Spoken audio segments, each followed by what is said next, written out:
अस्सलामुअलैकुम वरहमतुल्लाहि वबरकातुह। अऊज़ु बिल्लाहि मिनश्शैतानिर्रजीम। बिस्मिल्लाहिर्रहमानिर्रहीम। अल्हम्दुलिल्लाहि रब्बिल आलमीन। अस्सलातु वस्सलामु अला रसूलिहिल करीम व अला अहले बैतिहित तय्यबीन अत्ताहिरीन। अम्मा बाद फ़क़द क़ाल अल्लाहु सुब्हानहु व तआला फ़ी किताबिहिल करीम। बिस्मिल्लाहिर्रहमानिर्रहीम। शहरु रमज़ान अल्लज़ी उन्ज़िला फ़ीहिल क़ुरआन। सलवात पर मुहम्मद व आले मुहम्मद। अल्लाहुम्मा सल्लि अला मुहम्मद व आले ખુદાવંદ આલમની આપેલી તૌફીકથી આપણે બધા અલ્લાહની મહેમાનીના આ દિવસો અને રાતોમાં કુરાને મજીદની ખિદમતમાં છીએ, કુરાને મજીદની તિલાવત કરવામાં અને સાથોસાથ કુરાને મજીદની આયતો પર ચર્ચા, ગૌર ફિક્ર અને ઇન્શાઅલ્લાહ અમલની કોશિશ કરવામાં આપણે બધા મશગુલ છીએ. કેવા સરસ દિવસો અને રાતો છે.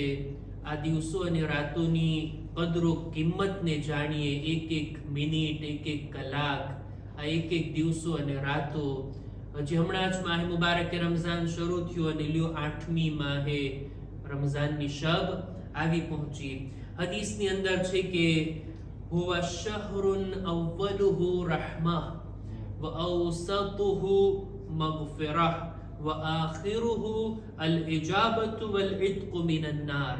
આ મહિનો એ છે કે જેની શરૂઆતના દિવસો રહેમતના દિવસો છે, એની દરમિયાનના દિવસો મગફિરતના દિવસો છે અને એના અંતમાં દુઆ કબૂલ થવાના અને જહન્નમથી છુટકારો મેળવવાના દિવસો છે. આપણા ઉલમા બયાન કરે છે આ હદીસને ધ્યાનમાં રાખતા કે રમઝાન મહિનાના જો 3 ભાગ કરીએ તો શરૂઆતના 10 દિવસ રહેમતના છે, દરમિયાનના 10 દિવસ મગફિરતના છે અને ત્યારબાદના 10 દિવસ દુઆ કબૂલ થવાના અને જહન્નમની આગથી છુટકારો મેળવવાના છે. ખુદા ઇન્શાઅલ્લાહ આ મહિનાની બરકતો હાસિલ કરવાની, એના ઉપર તવજ્જુહ આપવાની અને લાભ અને ફાયદો ઉઠાવવાની આપણને નેક તૌફીક અતા ફરમાવે. દુઆની કબૂલી વાસ્તે એક બાવાઝે બુલંદ સલવાત.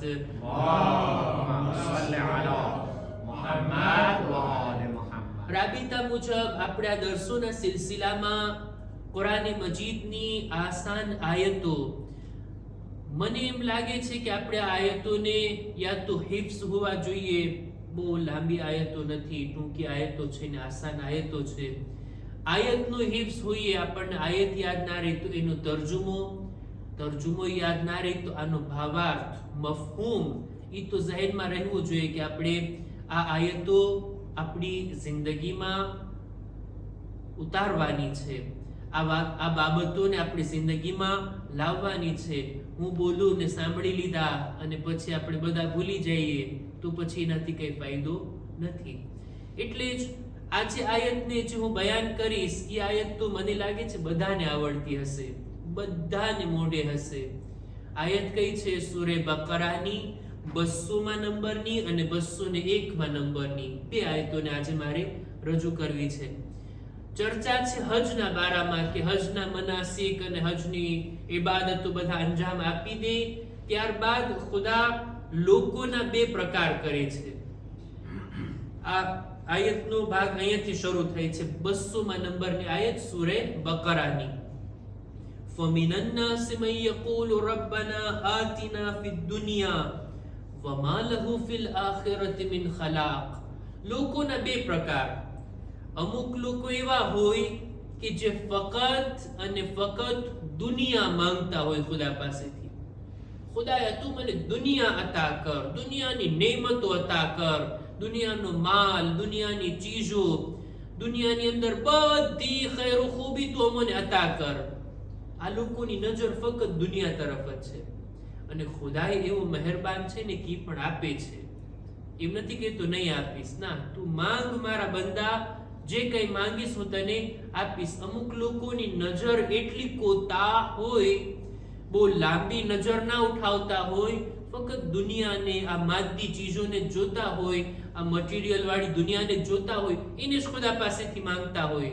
ખુદા કહે છે અમે એને આપશું, એને દુનિયા આપશું, પણ મા લહુ ફિલ આખિરતિ મિન ખલાક, આખિરતમાં એને કઈ મળવાનું નથી. આખિરતમાં એમનું દામન ખાલી હશે. અહીંયા ભલે લાખોપતિ, કરોડોપતિ, મિલિયાર્ડર હશે, પણ ત્યાં ફકીર હશે, ત્યાં ગરીબ હશે, ત્યાં મોહતાજ હશે, અને કોઈ આપવા વાળું નહીં હોય. આખિરતમાં ખાલી હાથે જશે. પણ એના મુકાબલામાં બીજા પ્રકારના લોકો એવા હોય. આ આયત સૂરે બકરાની 201 નંબરની આયત, વમિનહુમ મન યકૂલ રબ્બના આતિના ફિદ દુનિયા હસના વફિલ આખિરતિ હસના વકિના, શું છે પછી? અઝાબન નાર. માશાઅલ્લાહ, બધાને આયત યાદ છે. આપણે કુનૂતમાં પડતા હોય આ દુઆ. ઘણી તાકીદ છે આ દુઆ ને કુનૂતમાં પડવાની. અમુક લોકો એવા હોય કે જે લોકોની દુઆ આ રીતના હોય, ખુદા પાસેથી આમ માંગતા હોય કે ખુદાયા તું અમને દુનિયામાં પણ નેકી અતા કર, આખિરતમાં પણ નેકી અતા કર. દુનિયામાં પણ અમે માલામાલ હોઈએ, અમારી પાસે બધી નેમતો હોય, અને આખિરતમાં પણ અમે ખાલી હાથે ના હોઈએ, ત્યાં પણ તું ખૂબ અમોને અતા કર.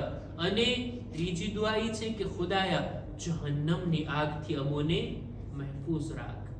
જો ઇસ્લામ ફક્ત એક બાજુ જોવાનું નથી કહેતો, બંને જગ્યાએ નજર દોડાવવાનું કહે છે, દુનિયા અને આખિરત. એવું નથી કે આખિરતને મેળવવામાં હું મારી દુનિયાને નાબૂદ કરી નાખું, દુનિયા ઉપર તવજ્જો ના આપું, દુનિયા ભલે ખતમ થઈ જાય, મારી આખિરત આપણાથી એમ નથી ચાહવામાં આવ્યું. અને કોઈ માણસ એમ કે ભાઈ ના જે છે એ દુનિયા જ છે, આટલા વર્ષ આપણે આવ્યા છીએ, એક ફેરે દુનિયામાં જન્મ લીધો છે, મજા કરી લ્યો ને, મજા માણી લ્યો ને, બધી ખુશીઓ મેળવી લ્યો ને, આરામથી રહ્યો ને, આખિરતમાં જાશું ત્યારે જોયું જાશે કોણે જન્નત જોઈ છે ને કોણે જહન્નમ જોઈ. આવા શબ્દો આ લોકોના દિલમાં આખિરતનો જાણે કે અકીદો કમજોર છે, અથવા છે જ નહીં આખિરતનો અકીદો. પણ એક મુમિન એની તવજ્જો આ રીતના હોય, દુનિયામાં પણ નેકી માંગે છે અને આખિરતમાં પણ નેકી તલબ કરે છે. બેન બેલેન્સ કરવાનું આપણાથી ચાહવામાં આવ્યું, દુનિયાને પણ આખિરતને પણ. એક હદીસ મૌલા અલી અમીરુલ મુમિનીન હઝરત અલી ઇબ્ન અબી તાલિબ અલૈહિસ્સલામ, અલ્લાહુમ્મા સલ્લી અલા મુહમ્મદ વ આલે મુહમ્મદ, એમનાથી આ એક હદીસ મનસૂબ છે. મૌલા ફરમાવે છે કે દુનિયા માટે મહેનત કરો અને આખિરત માટે પણ કોશિશ કરો. દુનિયા માટે એવી મહેનત કરો જાણે એમ કે હંમેશા દુનિયામાં રહેવાનું હોય, એમ ધ્યાનમાં રાખીને મહેનત કરો. આખિરત માટે પણ કોશિશ કરો, એટલી કોશિશ કરો, એવી કોશિશ કરો કે આવતીકાલે જ આખિરતમાં આપણે જવાનું છે. બંને માટે ભરપૂર કોશિશ કરીએ અને બંનેને બેલેન્સ કરવાની કોશિશ કરીએ. આ આપણાથી ચાહવામાં આવ્યું છે. તફસીર આપણે જો કરીએ આ આયતોની કે ખુદાયા દુનિયામાં અમોને નેકી અતા કર અને આખિરતમાં રબ્બના આતિના ફિદ દુનિયા હસના વફિલ આખિરતિ હસના, બંને ઠેકાણે અમોને હસના અતા કર, અમોને નેકી અતા કર. મંજૂર શું છે? ખુદા પાસેથી આપણે શું માંગીએ છીએ? આ નેકીથી મુરાદ શું છે એને આપણે બયાન કરીએ. એની અંદર આપણા છઠ્ઠા ઇમામ ઇમામે જાફર સાદિક અલૈહિસ્સલામ મુહમ્મદ વ આલે મુહમ્મદ પોતે એક હદીસની અંદર બયાન કરે છે કે દુનિયા અને આખિરતની નેકી જે આપણે આ દુઆમાં માંગીએ છીએ એનાથી મુરાદ એ છે ઇન્નહા સઅતુ ફિર રિઝ્ક વલ મઆશ વ હુસ્નલ ખુલ્ક ફિદ દુનિયા. દુનિયાની નેકી જે આપણે માંગીએ ને ઈ છે કે ખુદાયા તું અમારા રિઝકો રોઝીમાં વસઅત અતા કર, ખુદાયા અમારી જિંદગીને બહેતર બનાવ અને અમારા અખલાકને સારા કર. આ છે દુનિયાની નેકી. ખુદા પાસેથી જે માંગીએ છીએ રબ્બના આતિના ફિદ દુનિયા હસના, એનાથી મુરાદ આ છે. અને આખિરતની નેકી, આખિરતની ભલાઈ ઈ શું છે? વરિદવાનલ્લાહિ વલ જન્નતા ફિલ આખિરા, અને આખિરતમાં જન્નત મળે અને જન્નતથી પણ વિશેષ એના કરતા મોટું ખુદાની ખુશનુદી. ખુદા બિલકુલ રાજી હોય આપણાથી, ખુદા રાજી હોય અને એની જન્નત આપણને મળે, એના કરતા મોટી કોઈ ચીજ કલ્પના પણ કરી શકાય, મગજમાં પણ આવી શકે, એ વાતને આપણે માંગીએ છીએ ખુદા પાસેથી. અને એક હદીસની અંદર રસૂલે ખુદા સલ્લલ્લાહુ અલૈહિ વસલ્લમ ફરમાવે છે, અલ્લાહુમ્મા સલ્લી અલા મુહમ્મદ વ આલે મુહમ્મદ. આ હદીસનું જાણી જોઈને પડું છું જેથી આપણને ધ્યાનમાં રહે કે આ રબ્બના આતિના ફિદ દુનિયા હસના મુરાદ શું છે. આ હદીસોને ધ્યાનમાં રાખીને પછી આપણે કુનૂતમાં માંગીએ જોઈએ, પછી એ દુઆની અંદર આપણી તવજ્જો અને આપણું દિલ લાગે જોઈએ. રસૂલ ફરમાવે છે કે મન ઉતિયા કલ્બન શાકિરા, જે કોઈ માણસને શુક્રગુજાર દિલ મળી જાય, વલિસાનન ઝાકિરા, જેની પાસે zikr કરનાર જબાન હોય, આ બે વસ્તુ. ત્રીજું વઝૌજતન મુમિના, જેની ઝૌજા, જેની શરીકે હયાત મુમિના હોય અને એવી સાહેબે ઈમાન હોય કે તુઈનુહુ અલા અમ્ર દુનિયા વ ઉખરા, એવી ઝૌજા કોઈને મળે કે જે મુમિના હોય, દુનિયાના કામમાં અને આખિરતના કામમાં માણસની મદદગાર હોય. આટલી ચીજો જેને મળી ગઈ ને, ફરી પાછું રિપીટ કરવું જોઈએ, શુક્રગુજાર દિલ, zikr કરનારી જબાન અને એવી મુમિના ઝૌજા કે જે દુનિયાના કામમાં તો મદદ કરતી હોય, દુકાને મદદ કરે ને આપણી, આખિરતના કામમાં પણ મદદ કરવા વાળી હોય ને, એવી ઝૌજા કોઈ પાસે છે તો રસૂલ કહે છે એને મળી ગઈ દુનિયાની નેકી અને આખિરતની નેકી. અને ઈ માણસ ઈ છે કે જેને ખુદા અઝાબે જહન્નમથી પણ મહેફૂઝ રાખશે. જેને મળી ગઈ છે ખુદા એને બાબરકત કરાર દે, અને જેને નથી મળી આવી ઝૌજા ખુદા એને નસીબ કરે ઇન્શાઅલ્લાહ. આ છે આ દુઆનો મતલબ, રબ્બના આતિના ફિદ દુનિયા હસના વ ફિલ આખિરતિ હસના. દુનિયા અને આખિરતને બેલેન્સ કરવાનું નામ છે ઇસ્લામ. દુનિયા માટે પણ કોશિશ, આખિરત માટે પણ કોશિશ. આ મહિનો આખિરત કમાવવાનો મહિનો છે. આ મહિનામાં જે આપણે દુનિયા માટે કોશિશ કરતા હોઈએ, આખિરત કમાવવાનું આ મહિનામાં ના છૂટી જાય. રમઝાન મહિના જેવો રમઝાન મહિનો, એની અંદર આ તિલાવત, આ દુઆ, આ ઇબાદતો, આ મહિનાની નેકીઓ, એનાથી ઇન્સાન મહેરૂમ ના રહી જાય, ગાફિલ ના રહી જાય. નહીંતર રમઝાન મહિનો બધાને મળે છે, આ ફુરસત બધા માટે આવે છે, પણ બધા એક સરખો ફાયદો નથી ઉઠાવતા. મુમિન એ છે કે જે ભરપૂર ફાયદો આ તક અને ફુરસતથી ઉઠાવે અને દુનિયા અને આખિરતની નેકીને હાસિલ કરે. ખુદાની બારગાહમાં દુઆ છે કે આપણને દુનિયા અને આખિરતની નેકી નસીબ ફરમાવે. અહેકામ અને મસાઇલની અંદર પણ આજે એક મસલો બયાન કરતો જાઓ, અને તે આ કે રોઝાની હાલતમાં જો કોઈને ઉલટી થાય, વામિટ થાય, તો એનો શું હુકમ છે? ઉલટી થાવી બે રીતની હોય. યા તો એમને ઇન્સાનને આપમેળે ઉલટી આવી જાય અને ઉલટી કરી નાખે. એક તો એ છે કે ક્યારેક એવું બને કે ઇન્સાન પોતે કંઈક એવું કરે પોતાની સાથે કે પોતે જાણી જોઈને ઉલટી કરે. આ બે વાતો છે. આની અંદર હુકમ અને મસલો એ છે કે જો પોતાના મેળે ઉલટી થઈ જાય રોઝાની હાલતમાં તો કઈ વાંધો નહીં, જે નીકળી જાય મોઢું સાફ કરી નાખે, એનો રોઝો સહી છે, રોઝાને કઈ વાંધો નથી આવતો.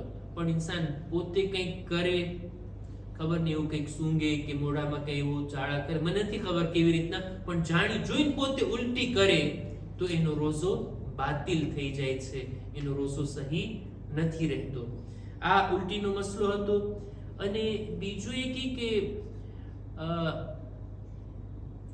ક્યારેક માણસને ઓડકાર આવે, ખબર નહીં ઓડકારને શું કહેવાય ફ્રેન્ચીમાં, હા ઈ, તો ઓડકાર આવે તો એનાથી એની સાથોસાથ ક્યારેક કોઈ ચીજ પણ મોઢા સુધી પહોંચી જાય, ગળામાં, અને ક્યારેક મોઢામાં કોઈ ચીજ આવી જાય, એને બહાર કાઢી નાખવી જોઈએ.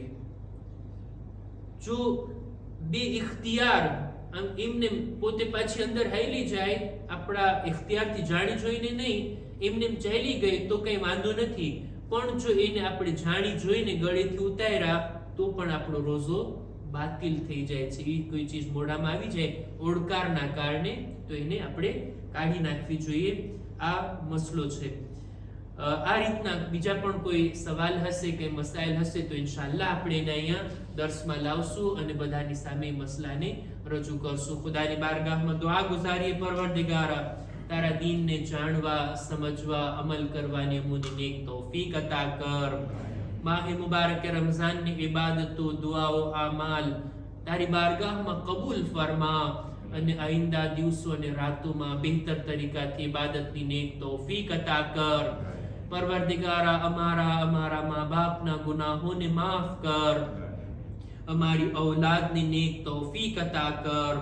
ઝમાનાના ઇમામના ઝુહૂરમાં તાજીલ ફરમા, અમારો શુમાર એમના સાથીઓમાં કર. ربنا تقبل منا إنك أنت السميع العليم. بر محمد وآل محمد صلوات. اللہ